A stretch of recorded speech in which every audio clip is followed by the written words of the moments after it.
I super long day back here to have more verbal diarrhea of the mouth, to talk about shit that no one cares about or will listen to. But oh shit, I had some gay stuck in my throat. That's why I sounded British for a second. Anyway, I'm sitting here, got my coffee, and I thought I'd talk about Resonance of Fate a little bit more because I played it some more yesterday. With my free time is really, it's rare for me to have free time. So, oh yeah, man. So when I get to sit down and play a game, it's like, I just have to really be thankful, and it matters a lot because I don't get a lot of it, and it's something to be cherished, and that's why I spend it playing video games because, yeah, I just kind of have no fucking life. That's what I do. Anyway, I sat down yesterday, played it some more, and at this point, I'm just fucking blitzing through the whole thing. Like, I don't I don't really care that much anymore. And the problem is that I burnt myself out way too early by doing all the side quests and doing I mean, okay, again, if you haven't played the game, you're not gonna know what this means. But if you have, you're gonna be right there with me. You have to do this thing. The way the world map functions is it's almost like a board game. Okay, there are spaces that are grayed out, and you literally you can't move on them. So what you have to do is you have to fight. You have to get into fights, and you have to try to collect these items called like hex pieces, and basically they're pieces of the game board. And what they do is they allow you to clear those grayed out spaces so that you can move in them. And that's the way the entire world map works. So the city's on like 12 different levels, and each level is grayed out basically. And so you have to have these hex pieces in order to clear the area to walk on. So, you can't get to your next objective in some cases because it's grayed out.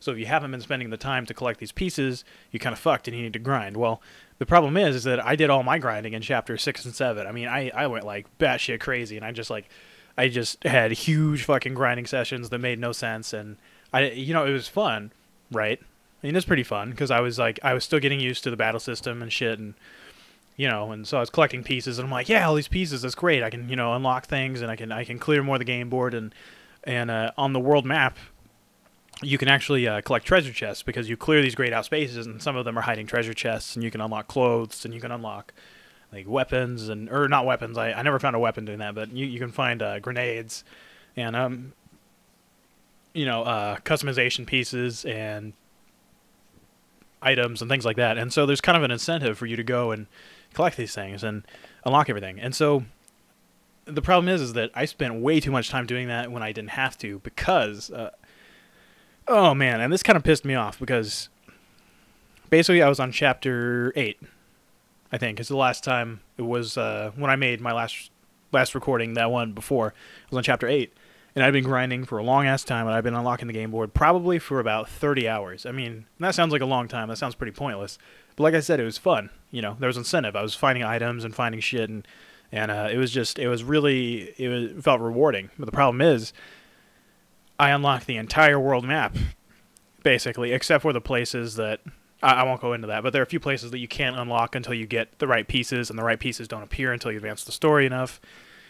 Those weren't unlocked, but everything else, just the plain gray spaces, the grayed out spaces, I'd unlocked, and so I'd collected all the items, and I was working on connecting the power stations and stuff, and it just, yeah, and I'd already done that, so I'm like, all right, now what do I do? And then by that point, the side missions that you get during every chapter, they just kind of felt, I mean, I don't want to say that they're inherently bad or boring, but I think the fault in this case just lies entirely on me because I spent way too much time going out of my way doing optional things too soon. And the reason I say too soon,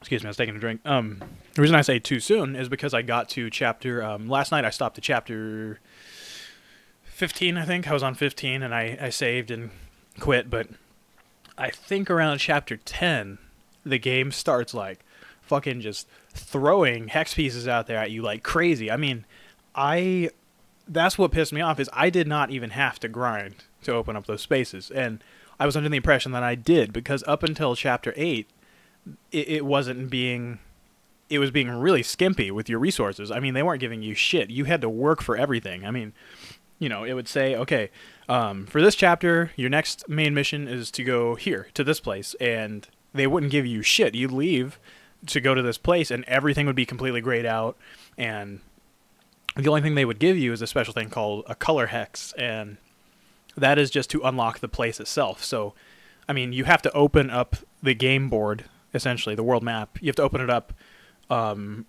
in succession, so from one piece to the next. So you can't just jump ahead of what's grayed out, and that wouldn't make any sense. So you have to get to the color hex first before you can unlock it, and they wouldn't give you anything. So you'd have to grind for pieces and, do that shit. And so I just figured I might as well start grinding and give myself a huge collection and unlock everything, ahead of time. But the thing is that when you hit chapter 10, they fling stuff at you. I mean, in huge quantities. Like you go through these, they're called forced encounters, I think, if that's right. And they're an encounter that you can't skip that's in the way of your next destination. And, sometimes there'll be 4 or 5 of them, and, 3 of them are optional, like you have to do 2 to clear a path, and then the other 3 are there, like if you want to clear them, you can.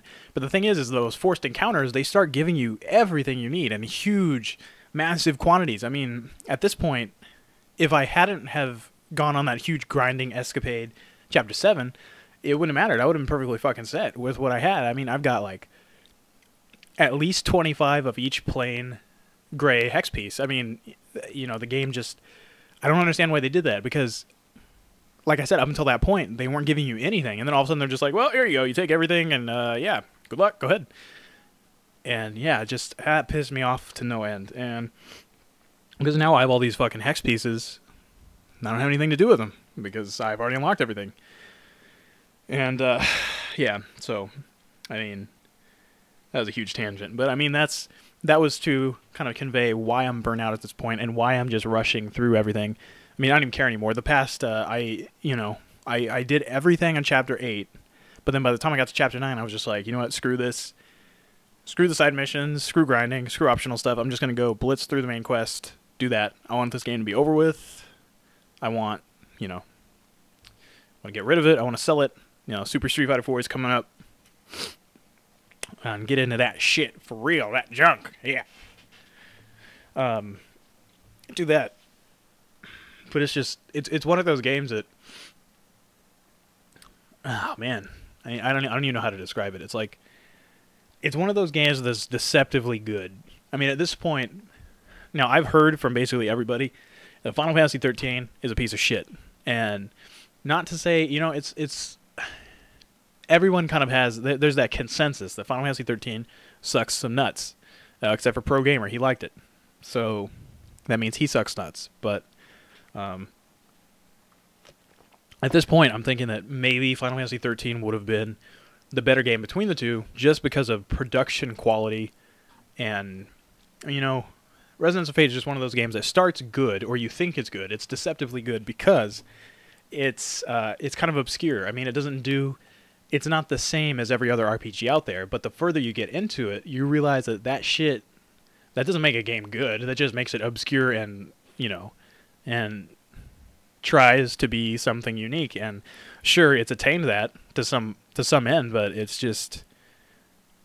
doesn't necessarily mean it's a good game. And I'm not going to say it's a bad game either, because I haven't finished it yet, and the story still has a chance to develop a little bit. But so far, my experience has been like all fucking over the place, all up and down. And at this point, if anyone is interested in it, who, has not played it yet, or they're listening to this, and you haven't had a chance to check it out, I would say to definitely check it out. I mean, if you can rent it, go ahead, because if you just go through the main story and don't bother with any of the side quests and things like that, I mean, don't get me wrong, this is a huge game. If you buy this, expect to have your fucking hands full for a long-ass time. I mean, we're talking like 100 hours maybe, 80 hours if you want to do all of the side quests and do all the grinding, get all the trophies. It's a long-ass game. If you're just interested in seeing what the game has to offer, maybe going through the main storyline to see if that, how you feel about that, which I'm kind of torn on that too at this point. It better start developing, because I'm getting close to the end of the game. But if you want to check it out, I'd say rent it and give it the week. See how you feel about it. It's definitely not, I wouldn't say it's one of the best RPGs in the past even 5 years. There's been better stuff in the past 5 years, but it is interesting. And if you're curious at all, I recommend renting it for now. And on that note, I'm out. Might go through to blitz through it some more. All right, peace.